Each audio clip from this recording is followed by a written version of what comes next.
In what respects was the Haitian Revolution of the late 1790s and early 1800s a critical global event? Well, today we see the Haitian Revolution, which destroyed slavery in that island, which was a very powerful institution, and which established the second independent nation in the New World after the United States. We see it as part of the age of revolution, the age of the American Revolution, the French Revolution, and the Haitian Revolution. And it was as important as the others in some respects. Certainly it struck fear throughout the Western Hemisphere among slave owners and their supporters. The idea of the slaves rising up en masse and actually overthrowing the system of slavery was the great nightmare of slave owners everywhere, including in the southern United States. On the other hand, it was a source of inspiration to black people all around the world. In Africa, in Latin America, in the rest of the Caribbean, in the United States. Here was a group of black people, slaves, who asserted their own freedom, who claimed their own freedom. So, in other words, the impact of the Haitian Revolution rippled out from Haiti, a small island, to influence the whole Atlantic world really well into the 19th century because of what it symbolized, both for the vulnerability of slavery and for the aspirations for freedom of the millions of African-American slaves. I think in the broader sense, though, what's interesting is how fundamental Haiti was towards the kind of progress of anti-slavery in the long term. Now, there's debates about immediately what effect it had on British abolition and French abolition and so forth. But there's a way in which the Haitian Revolution had kind of fundamentally changed the conversation in a way that's kind of irreversible. I mean, after the Haitian Revolution, you have kind of established as a very strong argument that there's simply no way to claim universal rights while continuing to maintain slavery. The Haitian revolutionaries had kind of, I think, pushed forward the kind of idea of universalism in a fundamental way. And afterwards, everybody has to kind of reconfigure their arguments in some ways in relationship to that. And they're going to often represent Haiti in either positive or negative ways as part of their own arguments about how slavery should be dealt with. In the United States, that's very much the case. And in fact, Haiti is referred to constantly in the debates about slavery in the United States in the 19th century. When the island was formally divided in 1697, Cap-Haïtien became the commercial hub for the French side. It became the main port of entry for the growing trade in African slaves.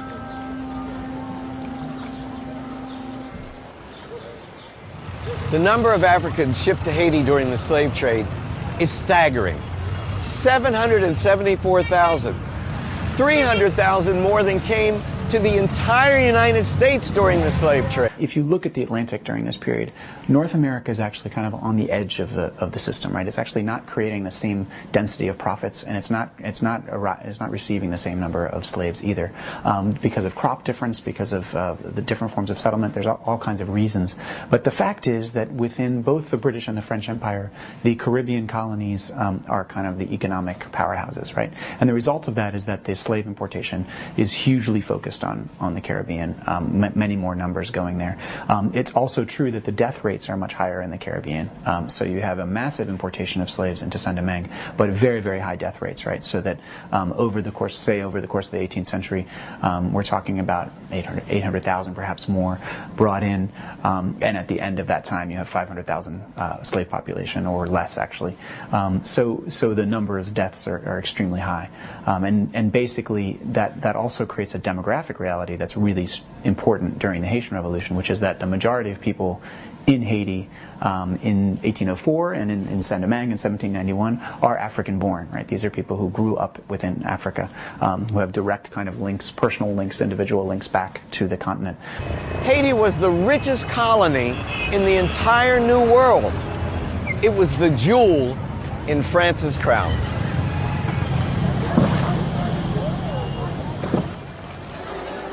The reason for this fabulous wealth? Sugar. Walking around Cap-Haïtien's historic market, it's difficult to imagine just how important Haiti was to France. Haiti was known as the Pearl of the Antilles.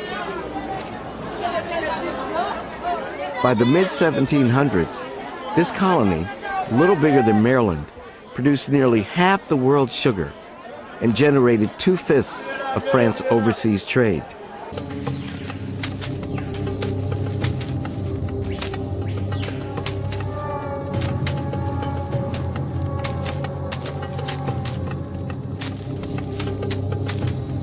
It was easy, even for France's political radicals, to ignore the agony that made it all possible.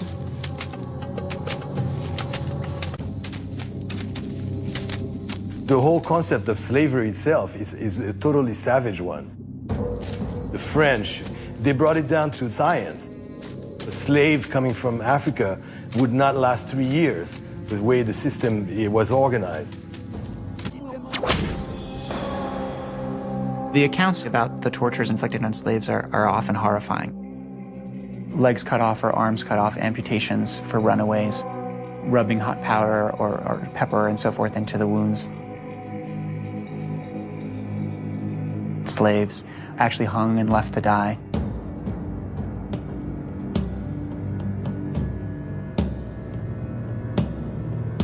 You can kind of imagine that this kind of world in which essentially human life was given so little value that these tortures were kind of refined to this incredible, cruel effect.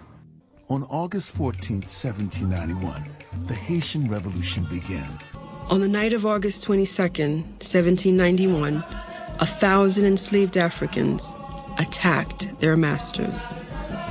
Just months after conquering Egypt, Napoleon marched into Paris. A coup d'etat toppled the revolutionary government, and Napoleon took the reins of power.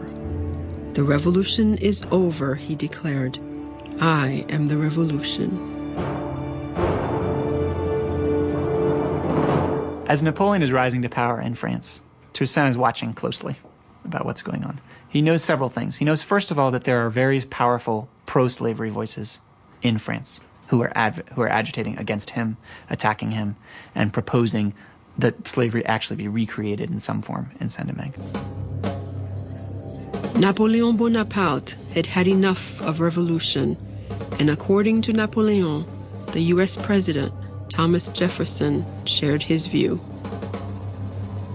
The prospect of a black republic is equally disturbing to the Spanish, the English, and the Americans. Jefferson has promised that at the instant the French army has arrived, all measures will be taken to starve Toussaint. Rid us of these gilded Negroes, and we will have nothing more to wish for. In 1802, Toussaint was stunned to see the largest French expeditionary force ever assembled entering Saint-Domingue's harbor. Its mission was simple. Napoleon wanted to turn back the clock. My decision to destroy the authority of the blacks in Saint-Domingue is not so much based on consideration of commerce and money, as on the need to block forever the march of the blacks in the world. News arrived from the nearby colony of Guadeloupe. Napoleon had reinstated slavery. The war becomes this extreme scorched earth kind of campaign in which Dessalines and others burn the towns in order to basically leave the French with no choice but to depart. Dessalines' scorched earth tactics worked. In 1803, the French army was finally driven out. 50,000 French soldiers had died. And Saint-Domingue, Haiti, became the world's first black republic. The slaves outnumbered the colonists 10-1. Their rebellion would lead to independence for Haiti. France, Britain, and America all refused to recognize Haiti. They could never allow it to become an example to other enslaved people in the rest of the Americas. Fearful of invasion, Christophe constructed a great fortress known as the Citadel. No foreign troops would ever test the strength of the walls of the Citadel, but they didn't need to. Haiti's enemies used other means to cripple the world's first black republic. Actually, the invasion did come, but not in the form that Christophe thought. It came in the form of trade embargoes, of blockades, and the systematic denigration of the Haitian people, the denial of the right of black people to govern themselves. And no one pursued that policy with more vigor and passion than our own President of the United States, Thomas Jefferson. No countries acknowledge Haiti's independence in 1804. They're kind of looking to the French to await the French acknowledgement. That many countries trade with Haiti and they have economic relations with it anyway, but there's not a political recognition until 1825, when the French essentially kind of force Haiti to pay reparations, a kind of reparations, or an indemnity is what it is, money that is to go to the French plantation owners who had lost property during the Revolution. A very large sum that's kind of levied. The Haitian state can't pay it, and so the French banks actually give them loans to start paying this indemnity. And this indemnity is going to kind of weigh on the Haitian treasury basically all the way through the 19th century. Haiti has this enters into this cycle of debt that we're familiar with today, but extremely early, right? We're talking about 200 years of this kind of cycle of debt that Haiti has gone through, which of course has devastating consequences on the capacity of the state within the country.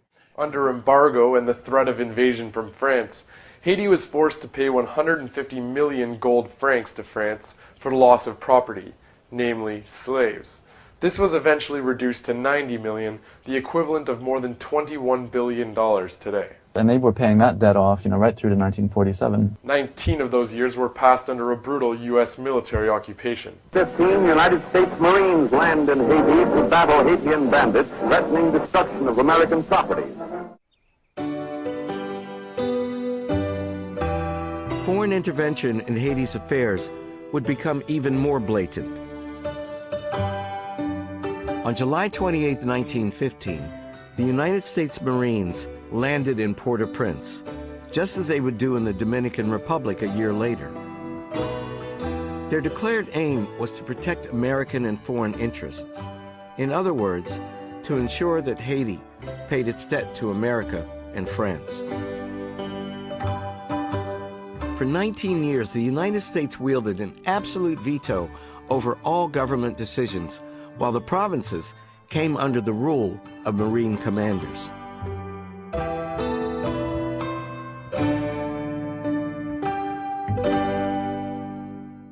The role that journalists tend to be comfortable with when they come to talk about Haiti is in the role of the victim. If you ask why are the Haitians so poor and why are they presented then constantly as the poorest nation in the hemisphere and so on, which is true, it is the poorest nation in the hemisphere. It has to do with three factors, all of which are a function really of Haiti's independence and the strength of its people.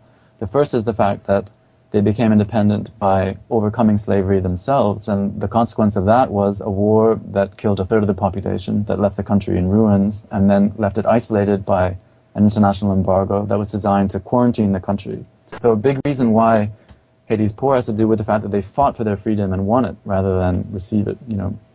Second reason is the price the Haitian small farmers in particular, the majority of the population, were forced to pay for refusing to follow a dominant trend in world history, which was the one that saw small farmers pushed off their land in all parts of the world, starting in Europe and later in Europe's colonies, into slums where they could be exploited by industry. And that didn't happen in Haiti until much later than other places because Haitian farmers were determined to resist it. And so that provoked a reaction in the form of a very severe neoliberal plan backed up by extremely violent forms of paramilitary coercion, the army and the tonton macoutes that the Duvalier dictators developed to push this process through. And the result then was, very severe level of exploitation and impoverishment, particularly in the countryside. Third has to do with the political steps that they took to try and fight this neoliberalism precisely by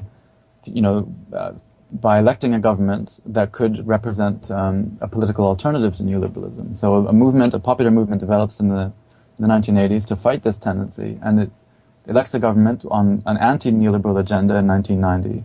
And the story of Haiti ever since has been really, I think, driven by the measures taken by the international community and by the small Haitian elite to force that government and to force this popular movement into accepting this neoliberal plan that has directly resulted in the impoverishment of the great majority of its people. Canada has also supported the post-coup criminalization of the Famille Lavalas party, but it has been the UN, headed by the Brazilian military, that has been largely tasked with policing the social movement. Its main purpose has been to coerce the population into accepting the consequences of the coup. You've got to remember, the coup in 2004 overthrew a government that had been elected with a massive majority. It had at least 75% or so of the vote. It won 90% of the seats in parliament. And by all, credible accounts, that government would remain, and, if it could be elected again tomorrow, it would be.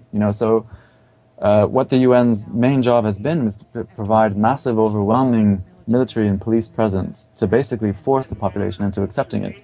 And particularly in 2005 and 2006, that's what the UN did. It patrolled Port-au-Prince, treated the population like a hostile force, and on a couple of notorious occasions went in and attacked groups of people who were some of Aristide and Lavalasse most ardent supporters, and killed dozens of them. In 2009, former U.S. President Bill Clinton took over as the UN Special Envoy on Haiti. And the people of Haiti had an economic development plan that I was helping them to implement, and we're going to go back to it once the smoke clears. The plan, known as U.S. Hope 2, continues the neoliberal logic of keeping Haiti competitive in textile production.